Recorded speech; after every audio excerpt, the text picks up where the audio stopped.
আসসালামু আলাইকুম রহমতুল্লাহি ওয়া বারাকাতুহু।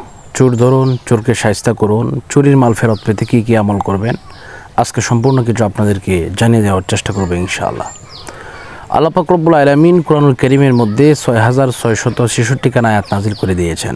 এর মধ্যে একখানা আয়াত আছে যে আয়াতে কারিমা যদি কেউ ১,১৫,০০০ মতান্তরে ১,৩০,০০০ বার যদি কেউ পড়ে, তাহলে যে চোর মাল নিয়েছে, আপনার সম্পদ নিয়েছে, টাকা পয়সা, গয়না, স্বর্ণ, এই সমস্ত দামি দামি বস্তু সহ ছোটোখাটো বস্তু যদি হয়, যেটা আপনার খুবই প্রয়োজনীয় জিনিস, সেটা যদি কেউ নিয়ে থাকে, তাহলে এই খতমটা পড়ার মাধ্যমে ইনশাআল্লাহ আপনি আপনার মাল ফেরত পাবেন। চোর আপনার মাল ফেরত দিতে বাধ্য হবে ইনশাআল্লাহ। আমরা আসুন এই খতমের সাথে একটু পরিচয় হয়ে নেই। এটাকে অনেকেই বলেন জালালি খতম বা অনেকেই বলেন খতমি উনুস।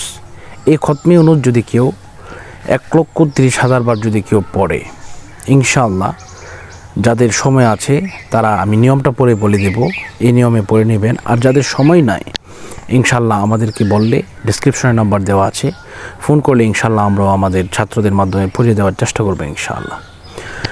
তো নিয়মটা একটু বলে দিচ্ছি, যারা বাড়িতে পড়তে চাচ্ছেন বা পড়তে পারবেন তারা এভাবে পড়বেন। প্রথমে ওযু করবেন, ওযু করার পরে সুন্দরভাবে আপনি ভালোভাবে পবিত্রতা অবস্থায় আপনি জায়নামাজের মধ্যে বসবেন। বসার পরে এইভাবে এক বৈঠকে, মানে এক বসা অবস্থায় আপনি ১,৩০,০০০ বার পড়বেন আপনার ফ্যামিলির লোকদেরকে নিয়ে।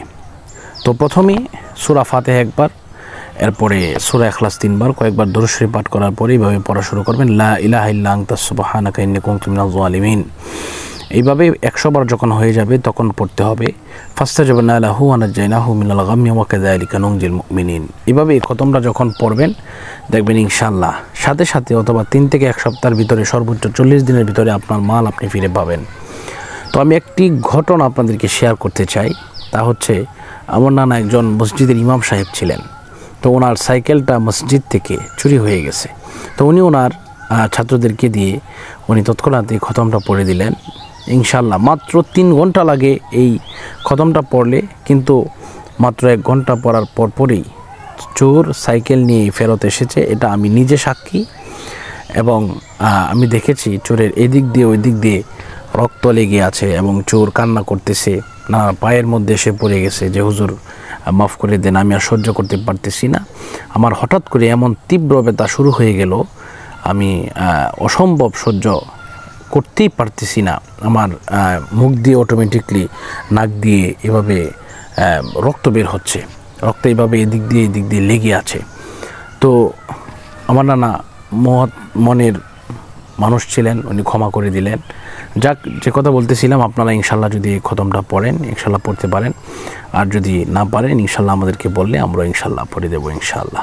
তো আল্লাহ পাক আমাদের সকলকে কবুল করুন, সকলের মনের আশা পূরণ করুন। এ পর্যন্তই বিদায় নিচ্ছি। আসসালামু আলাইকুম ওয়া রাহমাতুল্লাহি।